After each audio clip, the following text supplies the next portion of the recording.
Dear you, I've been noticing a pattern in the way people talk about finding peace, including myself. There's a word that keeps showing up, and once you see it, you can't really unsee what it's telling you. Listen to what we say.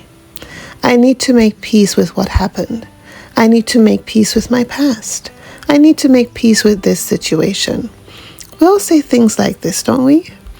But that word make, did you notice it? We don't always say I need to find peace.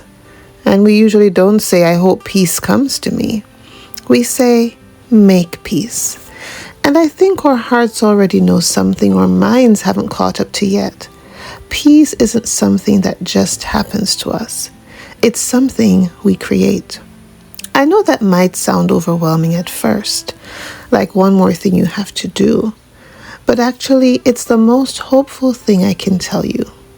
Because if you can make peace, that means it's not dependent on your circumstances changing, or other people behaving differently, or life finally slowing down. It means the power to create peace in your life is already in your hands.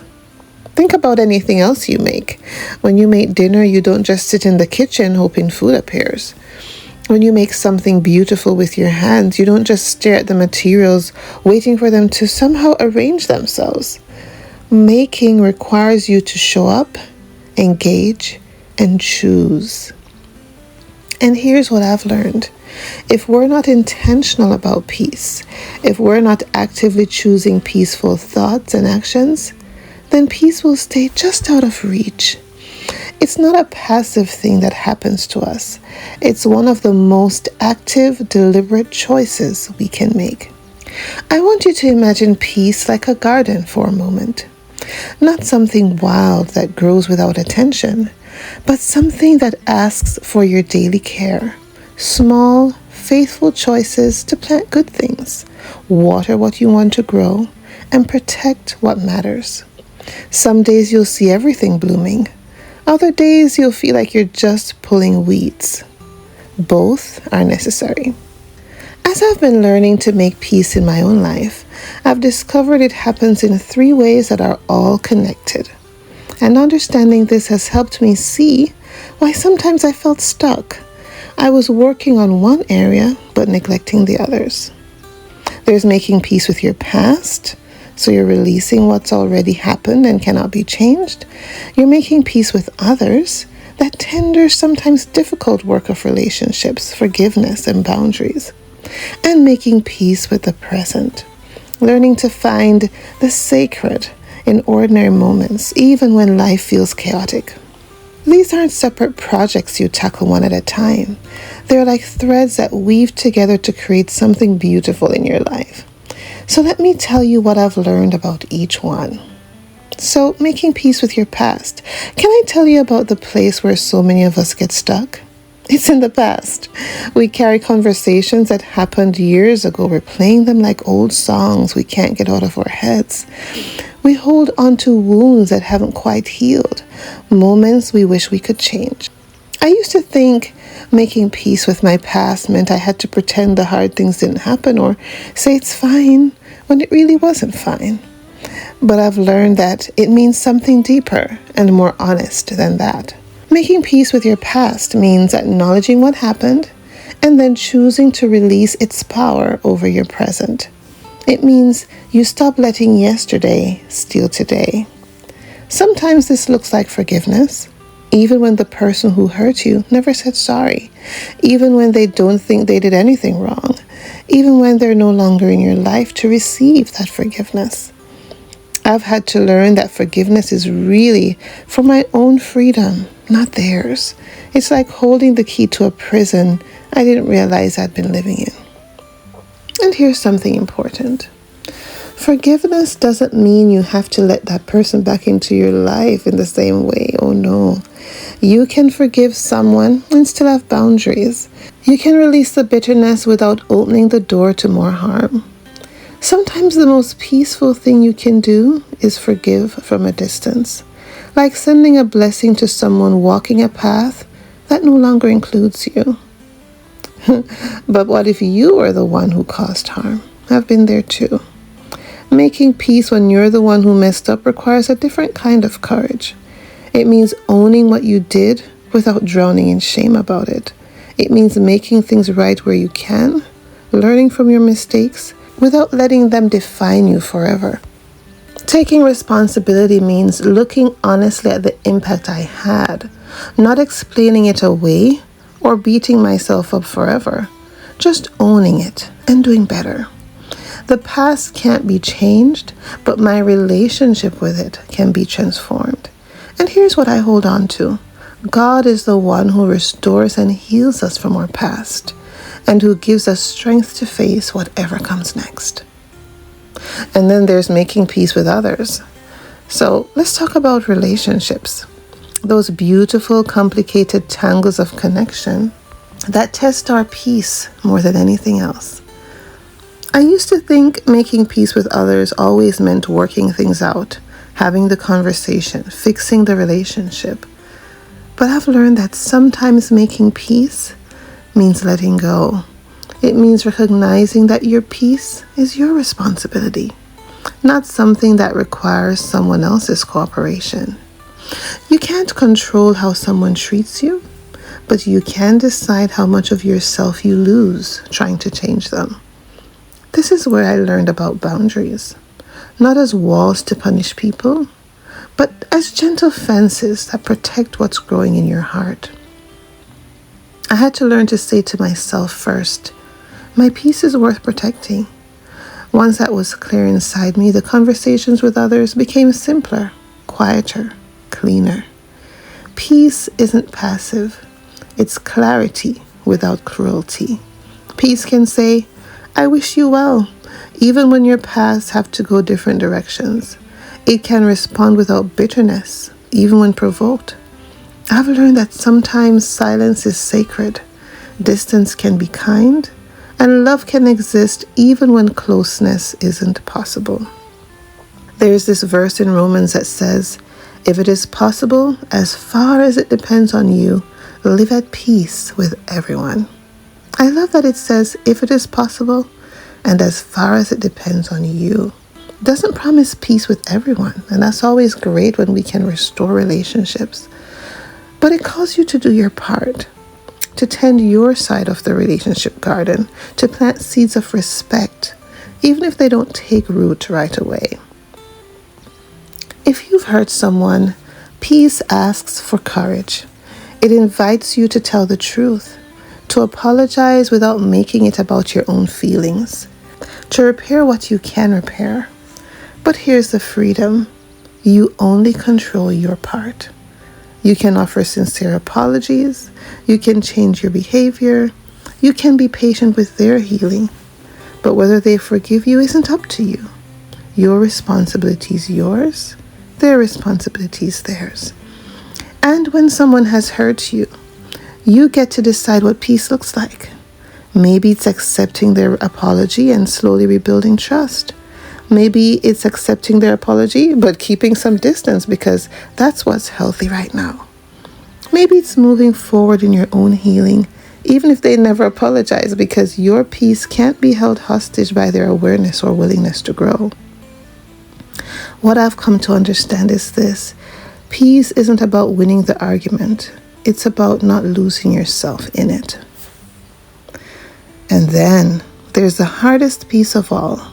Peace with right now. Do you ever catch yourself waiting for life to slow down so you can finally breathe? Saying things like, I'll rest when things settle down, not realizing that peace begins the moment you decide to exhale. I spent so much time preparing to live instead of actually living, always getting ready for the next thing, the better thing, the easier thing. But peace with the present is about finding the sacred in the ordinary moments. It's that quiet gratitude that runs underneath all the noise of comparison and striving. It's remembering that today, this imperfect, unfinished day, is still a gift. Gardens don't rush the seasons, and neither should we. The mind will often try to convince you that urgency is a virtue, but peace helps you see urgency as just a signal, not a master. You can move with purpose and still remain unhurried inside. That inner calm isn't laziness. It's staying loyal to what truly matters. When you start paying attention, presence changes everything. You notice the way light falls across a countertop, the warmth of a mug between your hands, the sound of laughter from another room, the way quiet can feel full instead of empty. The more you notice, the more you realize peace was never far away. You just weren't looking. Peace doesn't mean you stop caring about tomorrow. It means you trust that when tomorrow comes, you'll have the grace you need for it. It's shifting from what if to even if. Even if plans change, even if doors close, even if things don't unfold the way you hoped, you're still held. There's a comfort in knowing we're held by something bigger, someone bigger than our circumstances, by a love that doesn't change when everything else does.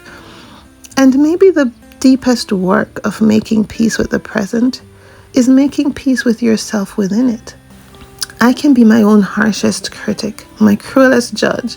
I replay my mistakes, hold myself to impossible standards, speak to myself in ways I'd never speak to someone I love.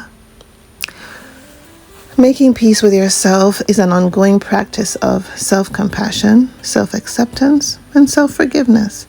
It's learning to talk to yourself with the same kindness you'd offer a dear friend. It's accepting that you're a work in progress, not a finished product. It's releasing shame about who you used to be and embracing who you're becoming. It's understanding that your mistakes are proof you're trying, not proof you're failing. You're allowed to be kind to yourself. You're allowed to extend yourself the same grace you'd give to others. You're allowed to be imperfect and still be worthy of peace. Making peace with yourself also means making peace with your limitations. You cannot be all things to all people. You cannot fix everything. You cannot control outcomes, only your effort. And that's okay. That's being human. So here's what I want you to know. The garden of peace is never finished. It asks for daily tending through small, faithful choices. Choosing to forgive again. Pausing before you reply. Unclenching your jaw when you notice tension creeping in. Relaxing your shoulders. Listening a little longer than feels comfortable. Resting before you burn out. Peace isn't a personality trait you either have or don't have. It's a practice. It's built in the mundane moments, the commute, the kitchen sink, the morning you start over for the 10th time. Here are some practices that have helped me.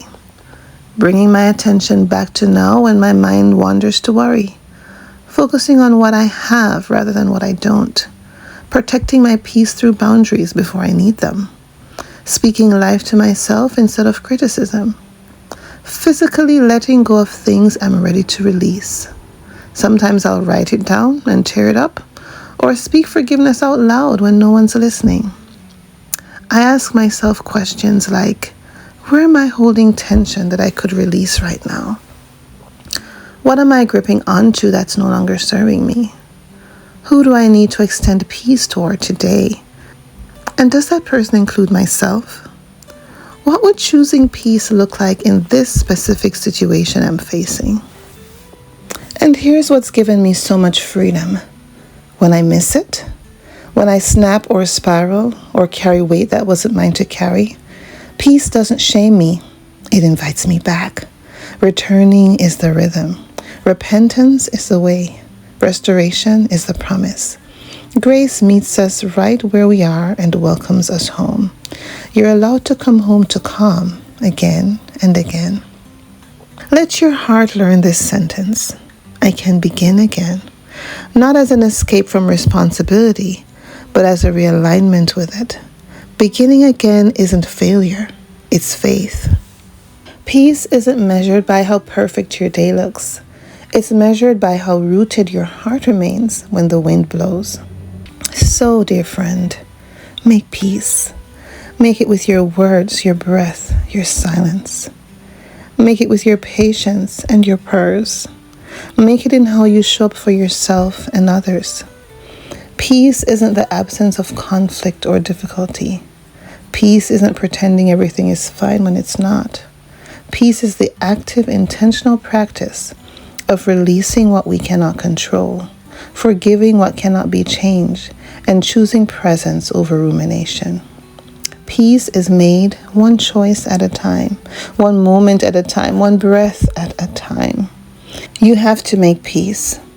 It won't make itself. But here's the beautiful truth. You have the power to do it right now, today, in this moment. You can choose peace. You can choose to release one thing you've been holding. You can choose to speak one kind word to yourself. You can choose to extend forgiveness to one person, even if that person is you. Peace isn't a destination you finally arrive at. It's the practice you return to again and again. So tend your garden daily, because one day, without even realizing it, you'll look around and see green again. Proof that peace has been growing all along. And when someone asks how you found it, you'll smile and say, I didn't find it, I made it. So I ask you, what peace do you need to make today? What are you ready to release? What active step toward peace can you take right now? Thank you for being here with me. May you find the courage to make the peace you seek. With calm and care, Sereniyu.